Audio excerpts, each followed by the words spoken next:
Okay mga anak, pumila kayo. Ibibigay ko rin mga pamasko nyo. Hi, Nay! Aba, unang-una sa pila ang pinakatamad, walang silbi at puro jowa ang kinaatupag.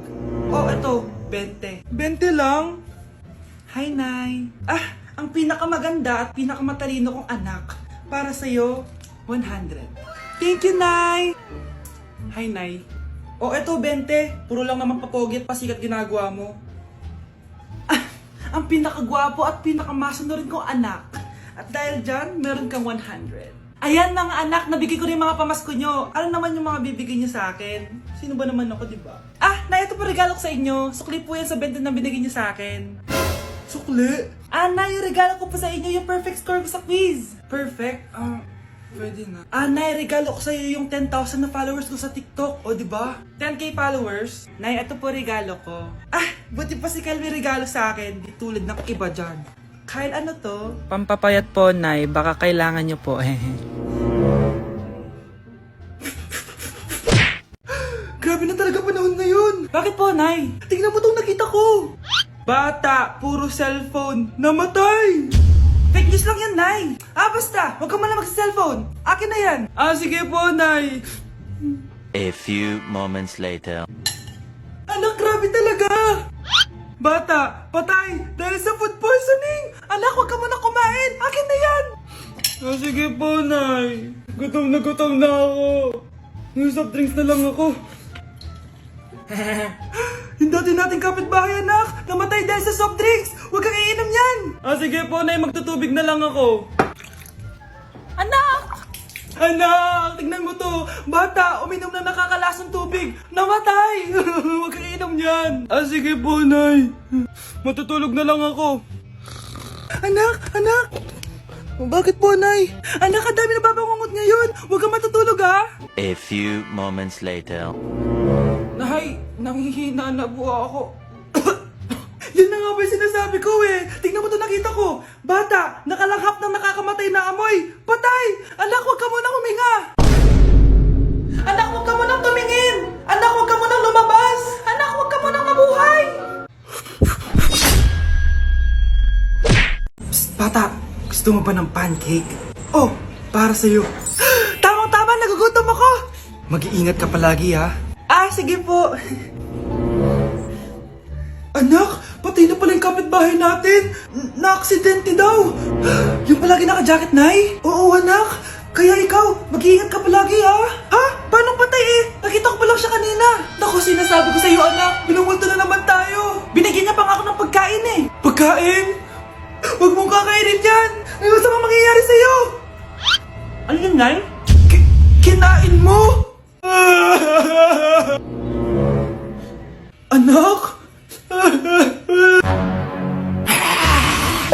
Sinasabi ko na nga ba eh. Papatayin na kita. Huwag mo ko patayin. Huwag!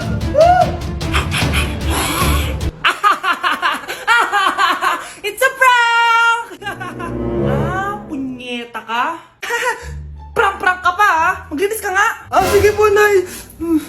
Bilisan mo dyan ha, kundi ko papatayin ko. Nay, baka yan na yung multo. Kumakatok na. Ay, anong multo-multo? Delivery yan. Nag-text siya sa akin. Ay, andito na order ko. Delivery. Kuya, okay ka lang ba? Hi, neighbor. Hindi ka na magkakajowa. Bakit naman po, Nay? Tumingin ka nga sa salamin. Ang pangit mo. Grabe naman po kayo, Nay. Hindi naman lahat ng tao bumabasa sa itsura. Okay. Tingnan ko na lang kung may magkakagusto sa'yo. A few moments later. Umamin na kaya ako sa crush ko. Tawagan ko nga. Hello, gusto ko lang sabihin na gusto kita. Ay, sorry, may girlfriend na ako eh. Tsaka nakakadiri yung mukha mo. Di kita magugustuhan. Hanap ka na lang ng kasing pangit mo. Sana naging maganda na lang ako. Tomorrow. Ang ganda ko na. Mag-post na ako ng picture. Sino to? Hello? Ang ganda mo na. Wala na kami ng girlfriend ko. Pwede ba tayo magkita? Seryoso ka ba? Maglaway ka. Hi, Nay! Di ba sabi niyo di po ako magkakajowa? May jowa na ako ngayon. Mayaman at pogi. Ah, sorry anak sa mga sinabi ko sa'yo. Babe, halika. Hello po, tita. Nice to meet you. Christian? Nay?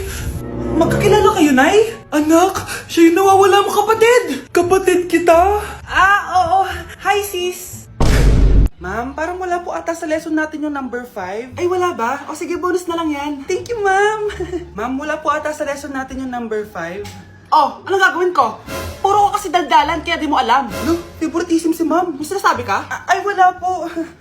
A few moments later. So, ganun lang siya kadali. Ma'am, pwede po ako pa-excuse? Sumasakit po yung puson ko eh. Sige, punta na lang sa clinic, may gamot doon. Sige po, ma'am. Nagets niyo ba, class? Ma'am, excuse po, sumasakit po yung puson ko.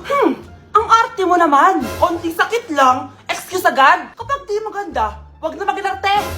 Kala mo naman ang ganda ni ma'am. Hello po, ma'am. Sorry po, absent ako kahapon. Nagkalagnat po kasi ako eh. Ganun ba? Sige, excuse na lang kita. Sige po, ma'am. Thank you po. Ma'am, excuse po. Nilagnat po kasi ako kahapon kaya di po ako nakapasok. Naku, tigilan mo ako ha! Walang isang araw na lagnat. Ang sabihin mo, tamad ka pumasok? Ikaw nga, palagi ka nga di pumapasok eh. Anong sabi mo? Totoo naman, ma'am. May favoritism ka. Susumbong kita sa principal. Maniniwala ba ang principal sa'yo? Wala ka namang ebidensya. Anak, mag-exam tayo mamaya ha. Dapat mas mataas grades mo kay Scarlett. Oo naman, Nay. Mas magaling naman ako sa kanya. Anak ni ma'am si Samantha. Eto yung mga sagot mamaya sa exam. I-perfect mo yan. Sige na, Nay. Baka may makakita pa sa atin. Humanda kayong dalawa sa principal. Tapos na yung maliligayang araw niyo. Annyeonghaseyo! Guys, sobrang lamig! Nasa Korea na ako! At syempre, ano pa bang gagawin natin? Titikim tayo ng convenience store snacks! Guys, hulaan nyo kung nasan ako, walang ganto sa Pilipinas.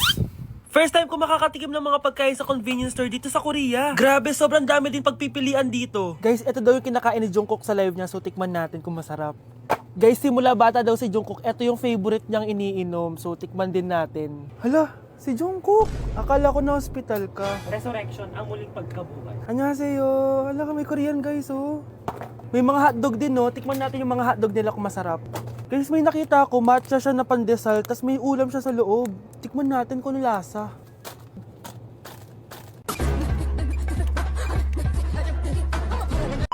Charan! Tikman na natin sila, guys. Unahin na natin to favorite snack ni Jungkook.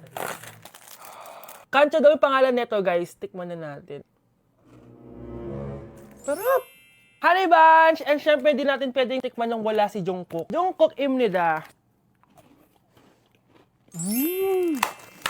Gets ko na kung bakit favorite ni Jungkook. Ang sarap na, guys! May kinuha si Honey Bunch kanina, pero parang ang sarap, oh. So, tikman din natin. Ito yung tsura niya. Parang sarap.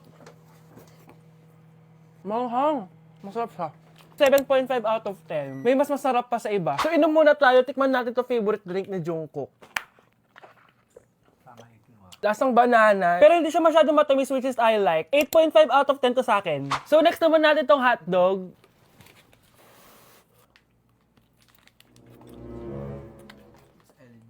Ano lasa? Hindi ko siya gusto, guys. Weird na lasa niya. 3 out of 10 lang to sa akin. Hindi ko siya masyadong gusto. Next natin tong dried pusit. So, ganito yung itsura niya, guys. Matigas siya. Ang tigas. Baka niluluto pa to. Grabe. Alam mo yung mga ginangat-ngat ng aso? 1 out of 10, hindi ko siya nakain, tapos wala rin siya lasa. Next natin to matcha na siopaw na may ulam sa loob. Unang kagat, guys.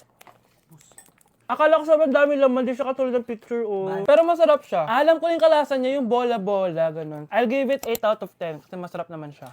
Second to the last natin, itong curry crispy roll. Curry? May curry nga talaga siya. Ganito yung tsura niya, guys. Uy, ang sarap! Magugustuhan mo siya. Oo nga. Guys, masarap siya. 9.5 out of 10 to sa akin. Okay, guys, last natin. Magkukurya ba tayo na hindi nakakatikim ng bulldog? Guys, natatakot ako kasi maanghang talaga to. Hindi siya maanghang, guys.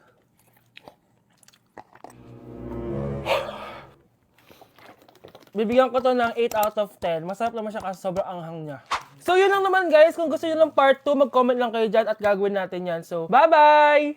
Update sa nawala kong passport. 9 o'clock na ng umaga at literal na wala akong tulog sa kaka-overthink ko. So pupuntahan ko na yung store kung saan ko naiwan yung passport ko. Lord, sana nandun pa. Nag-search ako tapos 10 a.m. daw sila nagbubukas. So pupunta na tayo doon bago sila magbukas. So naglalakad lang ako papunta sa subway. Nandito na ako sa subway guys and kinakabahan na ako. Hindi ko talaga alam gagawin ko pag wala talaga doon. No, hindi pwede. Makakapag-Japan kami. Kasi sayang yung mga binayad ko, be. Guys, nakasakay na ako. Guys, nandito na tayo. Kinakabahan ako. Tapos naiihi pa ako. Guys, wish me luck, Lord. Please, sana nandun. Nandito na tayo sa Myeongdong, guys. Tapos dun yung papunta dun sa store. Ako lang pala mag-isa ngayon, guys. Hindi ko kasama si Honey Bunch. Solo traveler. Pinapaayos ko kasi siya ng mga gamit. Pag uwi ko dun sa hotel, diretso na kami airport. Ganun. Grabe sa isang katangahan. Sobrang mahal. Mahal maging tanga dito, guys. Wait lang, may napapansin ako. Parang ang fresh ko dito sa Korea. Yun ang glass skin, no? Ito yung store, yung tier. Diyan ko nawala yung passport ko. Lo, tinitignan ako na ito, oh. Guys, may mga staff na. Try ko magtanong if may nakita silang passport. Sana pansinin ako. Hello? Deadma challenge sila, guys. I left my passport yesterday here. Yes. Can you please check? Guys, ano nandito? Tinakabahan na ako. Lord, please. Magkakabait na ako, please. Hala, guys. Hala, ano tong hawak ko?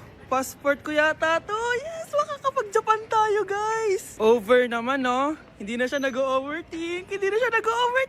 Iniisip ko ngayon, pupunta tayo na Japan. Guys, nasa airport na kami. Tuloy na kami sa Japan. Bye, Korea. Ano masasabi mo? Alis na tayo ng Korea. Babalik pa ba tayo dito? Yes, at sana next time hindi mo na makakalimutan